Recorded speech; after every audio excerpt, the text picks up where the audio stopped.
Welcome to another episode of Let's Make Work Happen. I'm very excited today to be joined by David Enser from Res Forum. Hello, David. How are you today? I'm good, thanks. Sweltering here in sunny Bavaria in Munich. Well, I was really excited to talk to you about a project that you're working on. And this is a very long-term study that you are conducting, the way I see it, on behalf of the mobility industry. Very important work. But before we get into it, because there's a lot to discuss, I kind of want to know a little bit more about your background. How long have you been in the mobility industry and with Res Forum? Well, as some might be able to tell from my accent, I'm originally British, but I've lived in Germany now for approaching 16 years. I'm actually in the process of applying for dual citizenship at the moment, which is pretty exciting. I've lived myself in 5 countries, so I do like to think I've sort of practiced what I preach when it comes to mobility. I've spent time living and working or studying in the UK, France, Germany, Hong Kong, and Japan. Much of my working career has been in in-house corporate HR roles, starting in HR services, progressing into regional and global mobility roles.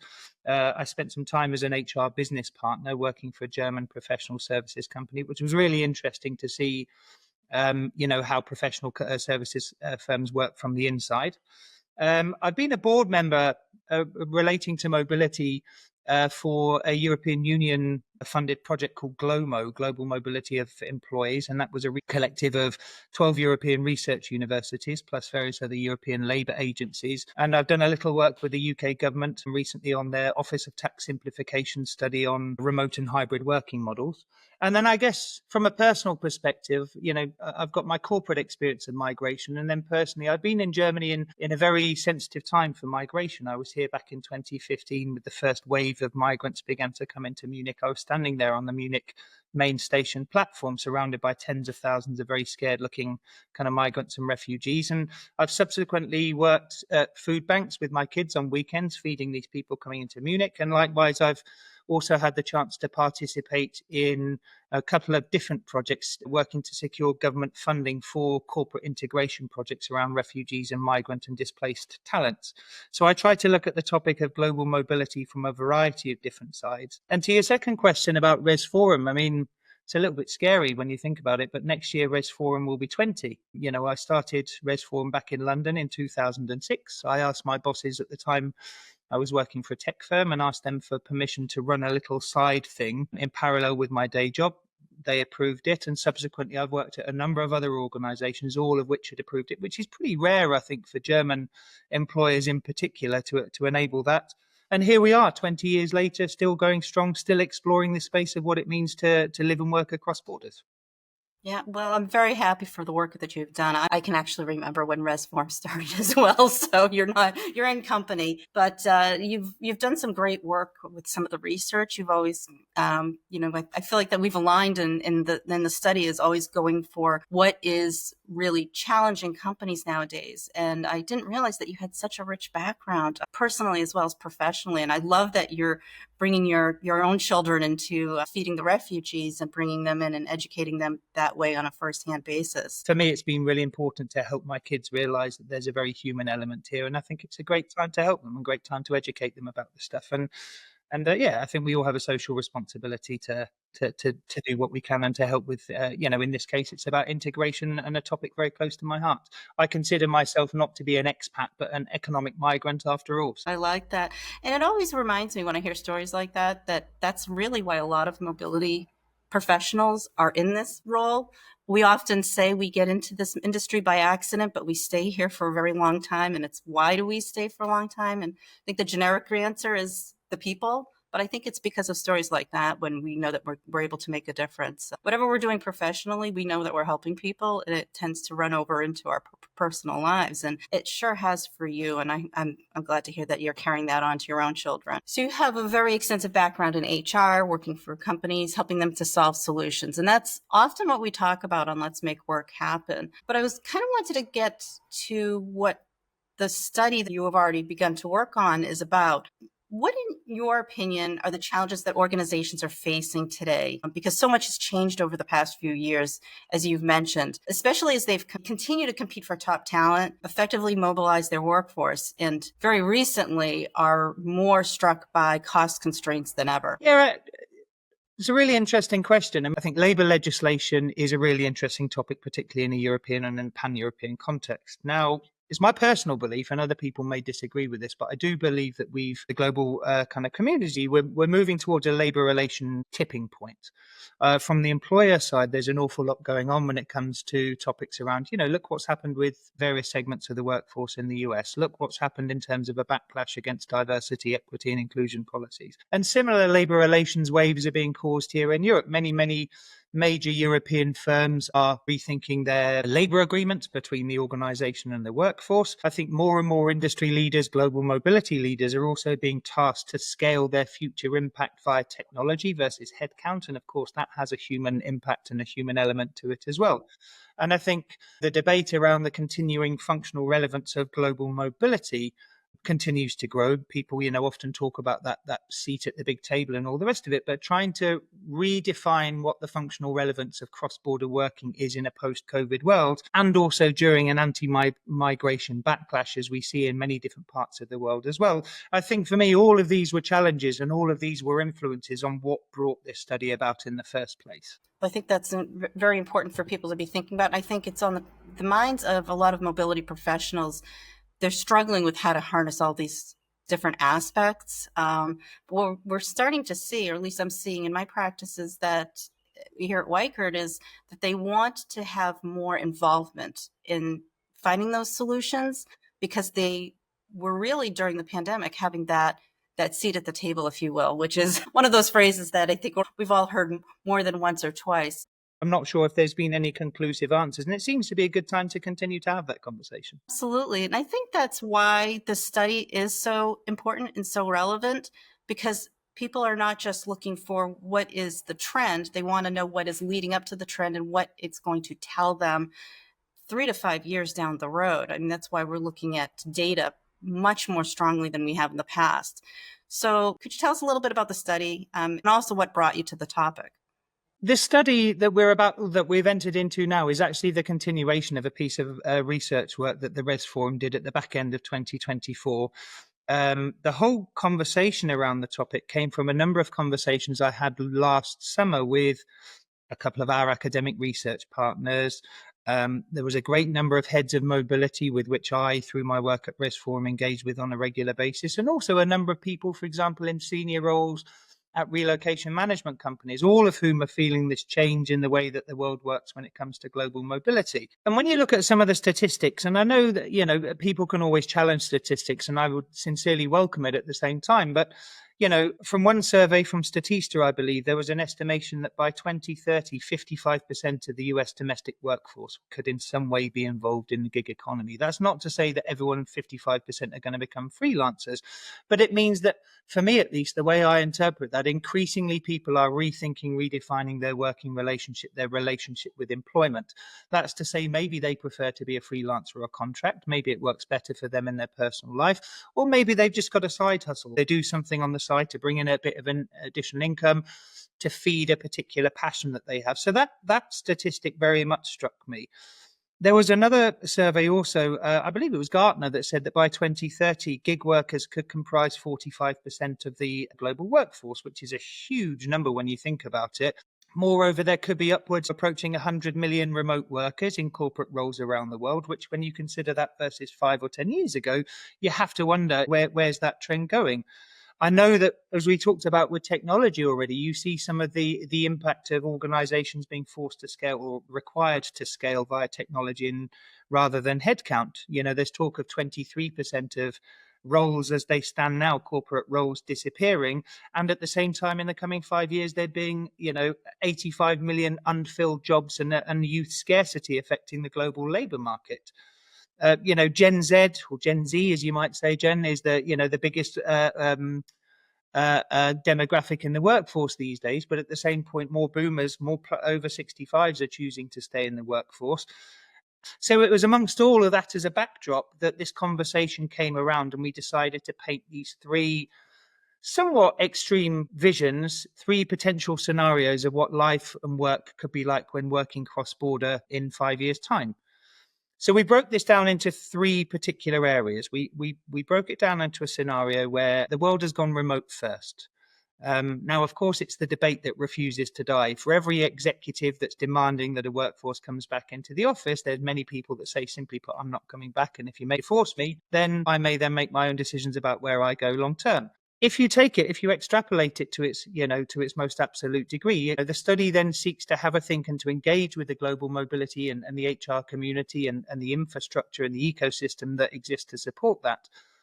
We explored, the potential impacts around digital infrastructure to support remote workers, cross-border compliance and evolving compliance challenges in that space, the risks and challenges associated with building cultural cohesion in a distributed organization, and of course, evolving employee support needs within this potential future construct. And it is a potential construct, just to be very clear. The second scenario that we looked at was something that we call sustainable global careers. That's to say, the evolving wants and needs of an ever evolving workforce, an increasingly diverse, multi generational workforce from an increasingly broad range of origin countries going to an even broader range of destination countries, and everything that somebody wants to get out of a career, not just a paycheck, but mission and purpose and all of the other fulfillment that people want to see. And of course, there are implications in that space as well. You might consider mental health topics, for example. You might consider career integration. What do I mean by career integration? Well, that could be career pathing for complex international careers. It could be a career path that enables somebody to meet their family obligations, to meet family requirements, the needs of kids and partners, etc. So career integration was a big pillar there. I think sustainability practices, in that ESG space, sustainability practices and being able to or wanting to work for an organization with a sense of principle in that space is increasingly important. And then finally, the third scenario is really about gig economy dominance. And that's to say, as I mentioned with that statistic, that 55% of the US domestic workforce could in some way be involved in the gig economy in the coming years. And when that line blurs between, what is employment and what is freelancing, etc., and when people begin to test the boundaries of what they want from an employment relationship, I think then it throws in arguments and questions around flexibility and agility, dynamism when it comes to talent acquisition, bringing people on and also exiting people, integration of gig workers alongside permanent workers and other different subsets of a healthy workforce mix. Like I said, the integration of gig workers alongside regular employees in inverted commas, the technology and tools required to manage such a complex workforce, and then lastly, the compliance and the contracting aspect of managing that workforce as well, again, particularly in an international context. It was all of these challenges that basically drove the project and helped us to decide that, well, we've done the academic backbone, we produced and republished a paper back in December, January last year. And now what we want to do is take the study further and harness as many views as possible from as many parts of the world and from as many sides of the industry as we can reach out to. And in that, I'm very, very grateful for yours and Wycott's offer to help us. Well, I think this is all fascinating. And you mentioned, how things have changed 5 years ago. And I feel that you're being so generous because I feel like things have changed even very recently, even within the last year. The research that I've been seeing, even with the gig economy, that a lot of organizations are taking a skills first approach to their workforce. Perhaps it's as a means to be more agile and responsive, because a few years ago, companies, they staffed up. I think they were a little bit fat under the gills with labor, and then they had reductions in force, and they were afraid that they weren't going to be able to get that talent back when it was time to attract them to come back. And so they want to be able to have a little bit of agility, perhaps flexibility in talent, and being able to get them to stay. Moving on with how the actual study is being conducted, I'd like to know how it will benefit organizations. You do such great work with Resform. You always have. You've always looked for that topic that people want to know about, whether it's to build their program, assess their program, or to measure the performance of it? And how can companies put some of the key findings into practice? What's the end result look like for you? What we're seeking to do is gather a body of opinions on this topic. We've done the academic background work here back in December 24, January 25, when we published the original paper. Now, when it comes to the next stage, which is the study we're doing to harness these industry views, it's not rocket science. It's going to be lots and lots of people sharing lots and lots of visions and opinions, both either from their professional experiences or their personal experiences, hopefully as well, on these topics. For some, it might be most relevant being the gig economy and that redefinition of a relationship with work. For others, it may be, as I said, the debate that refuses to die around remote work, or something it's about finding meaningful approaches to reward and to managing staff to make sure that, that they have a sense of fulfillment that they're seeking in their day jobs. I think the benefit for organizations taking part in this is join in, share your voice, share your opinion, either your private opinions, personal opinions, professional observations, or the view of your organization, if you wish. It's very open and flexible. And I would simply say that you're going to get out of this what you put in. And I think the best output from this is a healthy debate with your own organization around the future state of the organization from a people perspective in a post-COVID world. Increasingly more organizations are reviewing their people strategies, and some elements of these three scenarios, I'm pretty sure, will find their way into many of these people strategies being redefined at the moment, because again, they're relevant not just in a global mobility, but in a broader people context. So yeah, I think the idea is an honest appraisal and an honest conversation with yourself and your own organization around what these scenarios mean to you. That's great, and I think that people are going to be very interested to hear what each other has to say. I understand that you've already been debuting some of the work around this at some events, right? I'm slightly exhausted and relieved that there's now a short summer break. The back end of last year, Q4 24, and then Q1 this year 25, and perhaps even the first half of Q2. I spent a lot of time talking to a lot of people. I was in Asia at the back end of last year, and then this year I've been running Res Forum events and speaking at partner events in the Netherlands, in London, in Helsinki, Finland, in Malaga in Spain, and probably in total I've spoken to 300 or 400 companies and running workshops with them on these topics, thinking about what the outputs are from the study, thinking about how organizations see these topics currently, engaging who would be interested in getting involved in the conversation. Certainly proved to be a fairly heated debate. Some people, as I mentioned, had a passion for one particular area versus another one. I'll give you an example. Ask a room full of mobility leaders, pick a scenario: remote work, gig economy dominance, or sustainable global careers. Pick one of these topics and write about them. And the natural reaction for a mobility manager is going to be, let me go to remote work. But from a poll that we did as well last week, I think sustainable global careers is about equal with remote work when it comes to relevance and when it comes to what people said is going to make the biggest difference to their mobility program.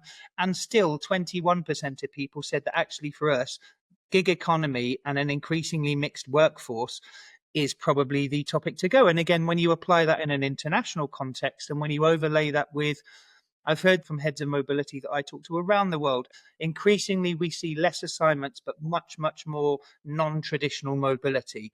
That can be virtual assignments, commuter assignments, short-term assignments, all of these different constructs, integration of international gig workers and contractors, the usage of EOR, employers of record, and other kind of hiring entities to house people in different legal entities in different countries. So I think there's been a really interesting and healthy range of perspectives, and contrary to what I feared would be the case, everyone leapt towards the remote work topic.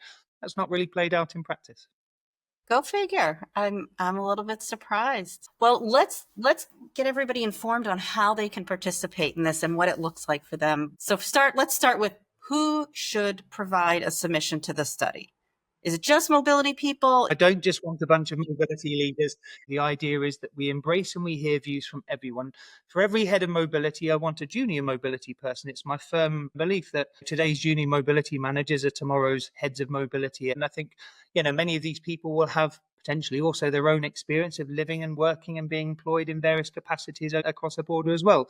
So I want to see all levels of an organization. I don't just want it to be in-house corporate HR roles. I'd like to get from all, like I said, the broader ecosystem. This may be HR directors, CHROs, CEOs. It could be a gig worker yourself, or it could be somebody who's a remote worker, speaking from personal experience, somebody who is a freelancer or a contractor.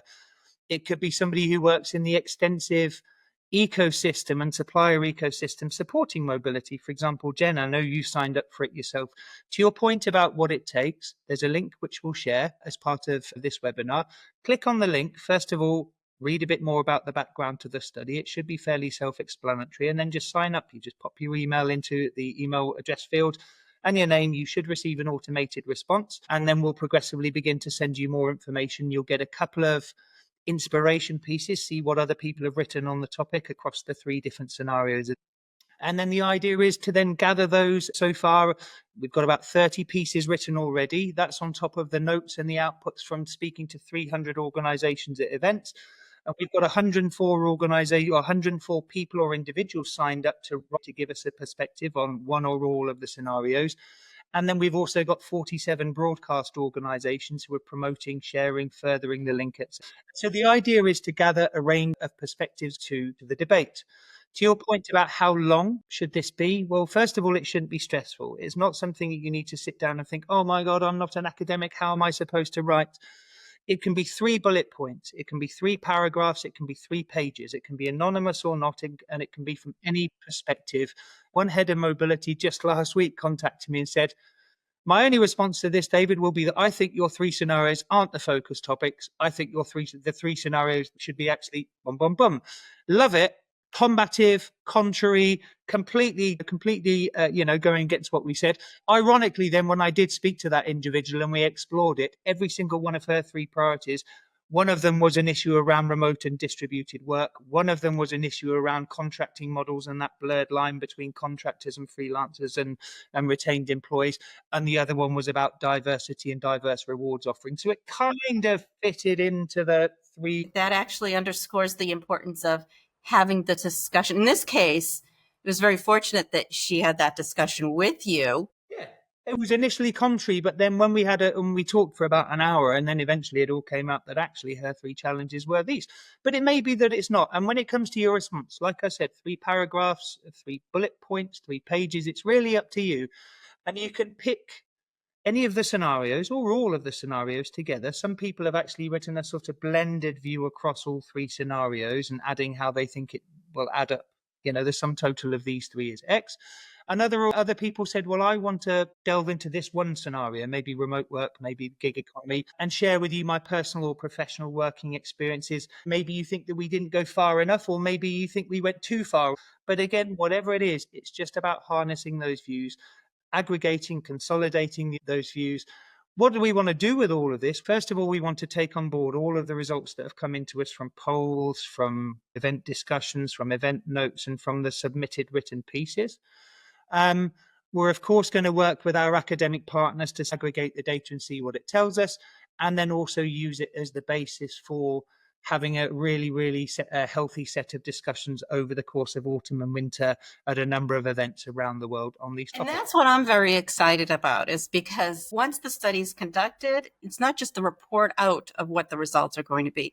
It's the discussion afterwards where we're really going to be able to dig into what it means to people. I would never imagined a year ago that I would have been given the opportunity to partner up with a bunch of world-leading organizations such as yourselves and a couple of other partners in this space to really further this study. Nor would I believe that I would be given this enormous stage, particularly in winter, where we'll be doing an event in Singapore, where we'll be exploring this topic in partnership with you guys and ATMA, the Asia Talent Mobility Alliance. I'll be speaking in London to an audience the size of which I've never spoken to before in a personal, professional context as well. So it's presented all of these interesting challenges.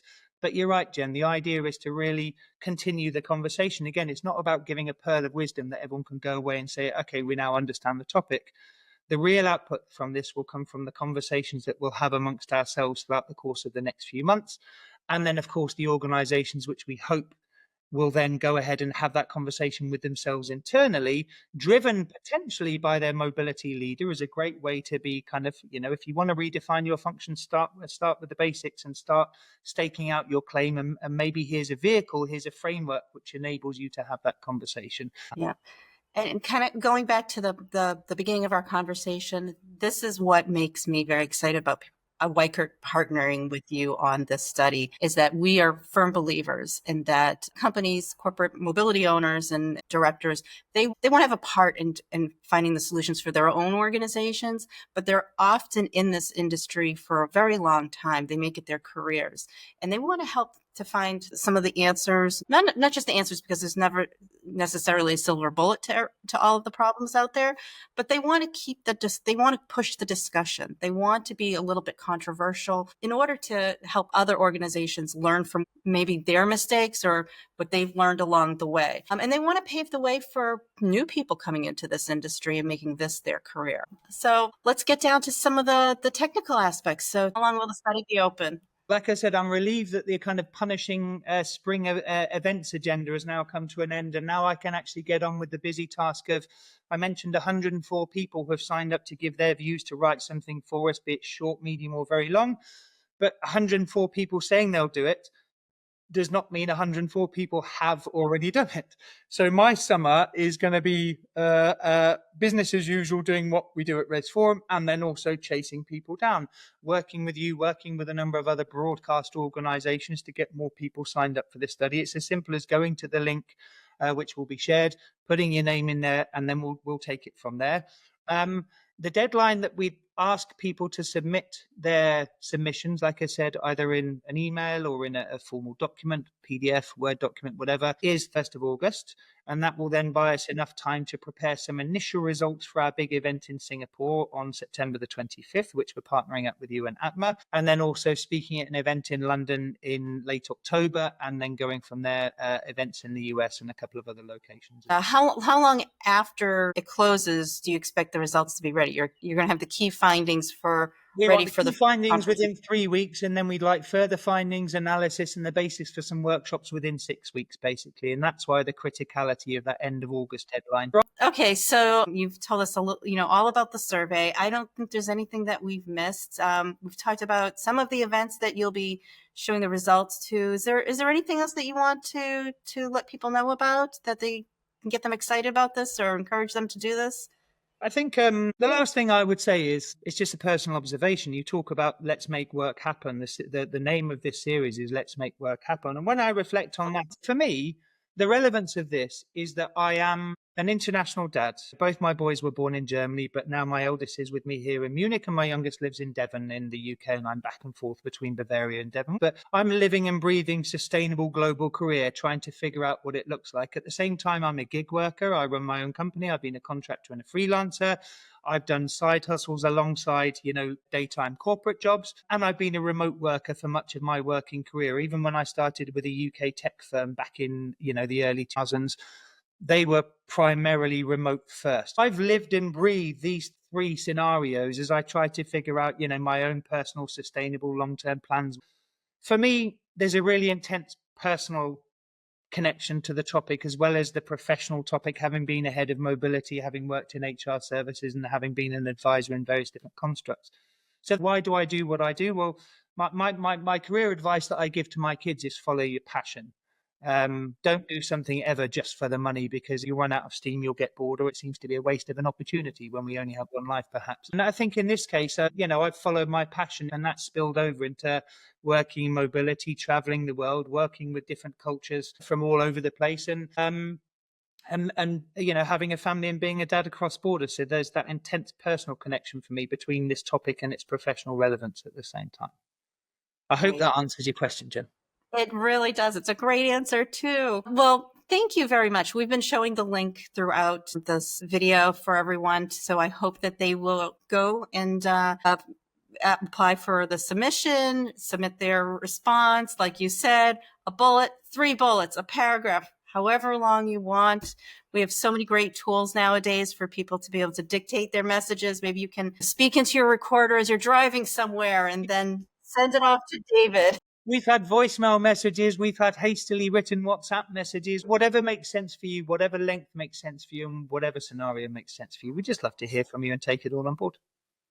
Well, thank you very much. We'll be sure to keep the link up there on the screen for everybody to join. And I also hope that everybody subscribes to our show so they can keep these news coming to them. And David, thank you very much. I'm looking forward to joining you at one of these events and debuting some of these results and hearing it directly from you. So thank you, everyone. And until next time, enjoy your day.